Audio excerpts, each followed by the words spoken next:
Hey guys, it is Monday, January 13th. I want to start out by saying that I don't want this show to turn into my Monday morning complaint corner. That's never been the point of what I'm trying to do here. As most of you know, I believe in focusing on growth, connection, and making the best of life even when things aren't perfect. But I also believe in being real. And sometimes being real means talking about the hard stuff, especially when it's weighing on me. The truth is, life isn't always overwhelmingly positive. We all face challenges that leave us frustrated, hurt, or even disillusioned.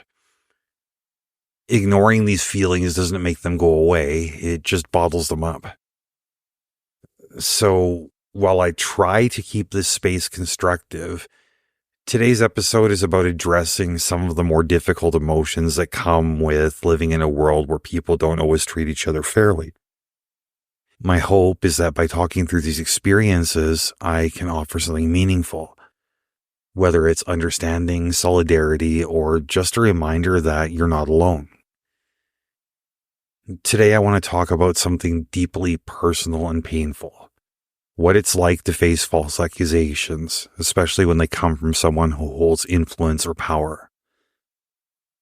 It's not just about the hurt these lies cause, it's also about the ripple effects they create in our lives, from feelings of isolation to questioning who we can trust.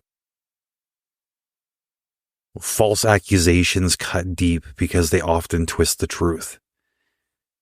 It's not just an outright lie you can easily refute. It's a distortion that feels impossible to unravel. How do you defend yourself when the accusation contains a sliver of truth? It's like trying to untangle a knot that only tightens the more you pull.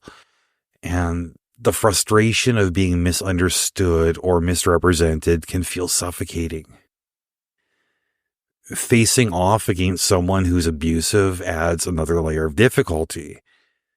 Abuse is hard enough to endure, but it becomes unbearable when others who know about the abuse stay silent.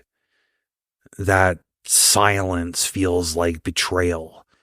It's a loud, echoing reminder that people would rather look away than confront something uncomfortable. When others are blind to the abuse, when they see the abuser as a kind, trustworthy person, it's like screaming into the void. You're left wondering if anyone will ever believe you. When that abusive person has influence, the power imbalance makes everything worse. It leaves you feeling small, helpless, and vulnerable. For me, that kind of situation triggers old wounds from childhood. It takes me right back to times when I felt powerless against someone who had all the control. Those moments from the past come rushing back, and it's hard to separate the trauma of then from the reality of now. Part of me wants to fight back. I want to stand up and tell my side of the story. I want the truth to come out, but then the doubt creeps in. Who's going to listen? Who's going to believe me? Every word I say feels like ammunition for the other person to twist and use against me. So staying silent seems like the safest option. It's like that old saying, never wrestle with a pig because you'll both end up dirty and the pig likes it. But silence comes with its own price. The isolation it creates is heavy.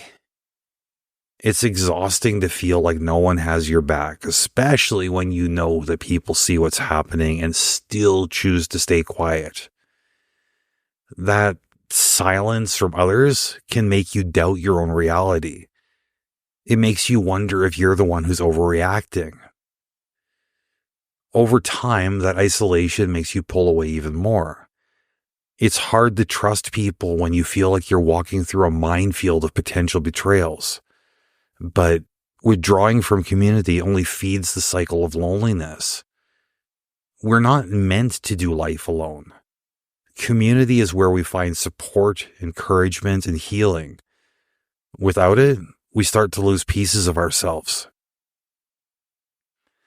Now, I don't have all the answers to these struggles. I still wrestle with the pain of being falsely accused and the isolation it creates. But I do know that staying true to myself matters. Even in the silence, even in the frustration, I try to hold on to my integrity. One quote that resonates deeply with me is from Brené Brown.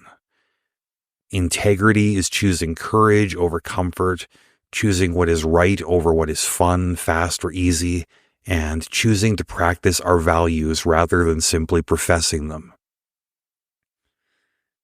For me, this means trying to navigate these situations without becoming the person I'm up against.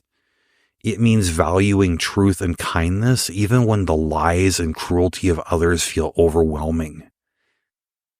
If you're going through something similar, I want to remind you that you are not alone. It might feel like that, but your experience matters. Your truth matters. Even if others don't speak up for you, it doesn't mean you're not worth defending. Thank you for letting me share today. I know this topic is heavy, but I think it's important. If you've got thoughts on this or anything else I've spoken about, I would love to hear from you. Take care of yourselves, and as always, stay true to who you are.